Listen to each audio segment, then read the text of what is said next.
Saturday. Hey, good morning, everyone. I'm Russell Jones along with Fox 6 meteorologist Fred Hunter. We're so glad you decided to join us here at 7 o'clock in the morning.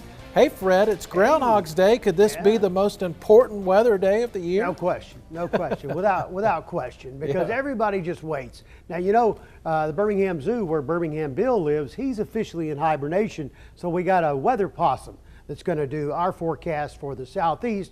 I'll tell you this, it doesn't take a genius weather-wise or even a groundhog to tell you it's still cold in parts of Alabama. Look at that, 27 in Gadsden this morning, but the good news here is the really cold Arctic air has moved away.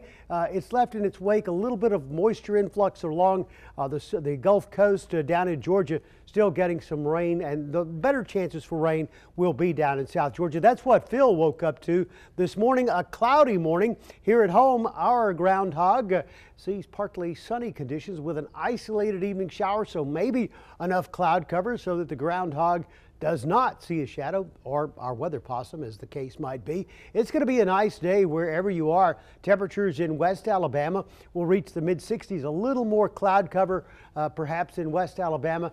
It's colder to start in Northeast Alabama, but we're going to have more sunshine there. Increasing clouds late in the day. Still, our rain chances hold off until this evening, and temperatures in the mid-60s in the Tuscaloosa Northport area, Anniston, Oxford, Gadsden, Atala, Southside, Rainbow City, all in the middle 60s as well. Going to be a great Groundhog Day. Russell? All right. Thank you, Fred. Yes, sir. All right. Well, breaking this morning, take a look at this huge fire. Now, this was in the Dosiana area. Massive fire going there. The firefighters, they're just having to let this fire burn out instead of trying to put it out. Several additional fire departments were called in to help with the flames. Now, this is the old commissary building. This is on 3rd Avenue.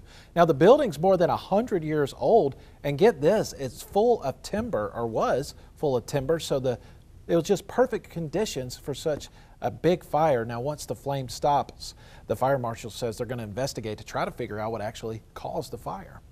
Well, one person is injured in an apartment fire in Tuscaloosa. This happened just after 6 o'clock last night at the Country Club Apartments on Mimosa Park Road. Now, the cause of the fire is currently still under investigation.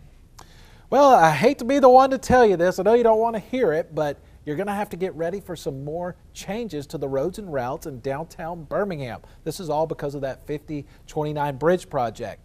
Now, here we go. For those driving on 21st and 22nd Street North, those one-way streets will soon be two-way. 21st Street on Richard Arrington Boulevard from 9th to Abraham Woods Boulevard, and 22nd Street from 9th to Reverend Abraham Woods Jr. Boulevard will be the ones taking two-way traffic.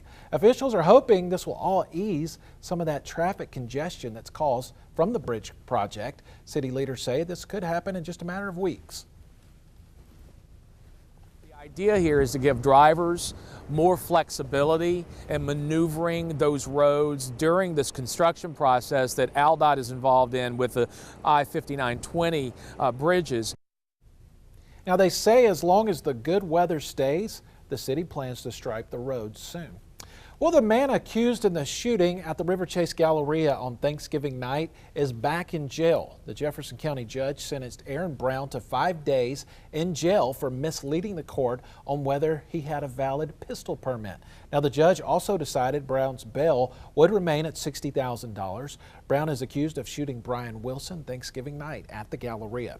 And a federal judge has denied the stay of execution for an Alabama inmate, claiming his religious rights are being violated. This is 42-year-old Dominic Ray. He's scheduled to be executed Thursday for raping and stabbing a 15-year-old to death in Dallas County back in 1995. Now, Ray, who is Muslim, says the state will only have a Christian chaplain present at his execution and not an imam.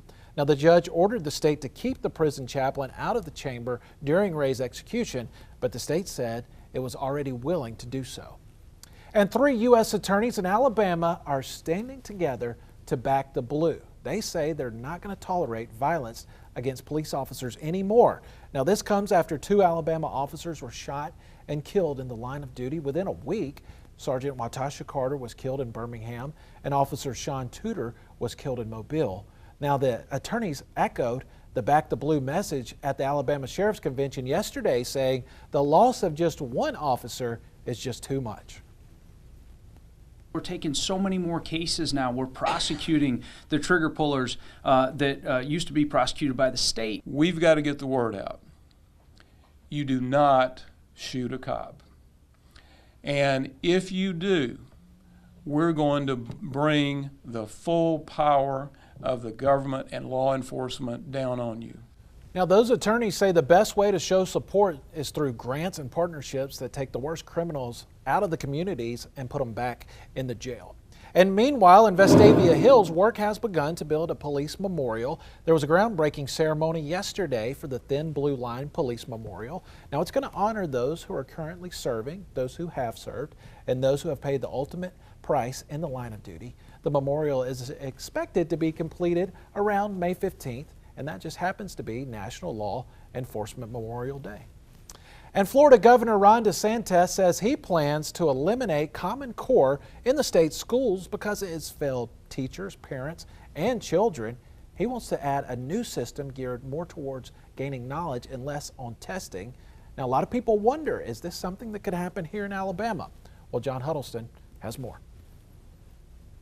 I think that it's just been very misunderstood. That's what Marianne Hayward, the president of the Jefferson County American Federation of Teachers, thinks about Alabama's college and career-ready standards. She feels many have politicized it and says the teachers she has spoken to are not in favor of abandoning it. They've been doing it for a while now, and they know what they're doing now, and to repeal it would just be another failed initiative. But lawmakers have at least tried to take steps to get rid of Common Core. State Senator Cam Ward says there has been a bill almost every session for the last 8 years. It does need to be totally overhauled and repealed. What you have, there's an over-reliance on testing. Hayward agrees about testing, but she also feels there should only be modifications made, not a complete repeal. The standards are written in a very general way, which gives teachers some leeway as to how they would implement them. Alabama Senator Doug Jones says he hopes that if any changes are made, they'll be done to strengthen the educational system and avoid party lines. Now, every state is going to do what they feel is appropriate to do with their education system. But I think they ought to take the politics out of it and look at what it really does and what it doesn't do.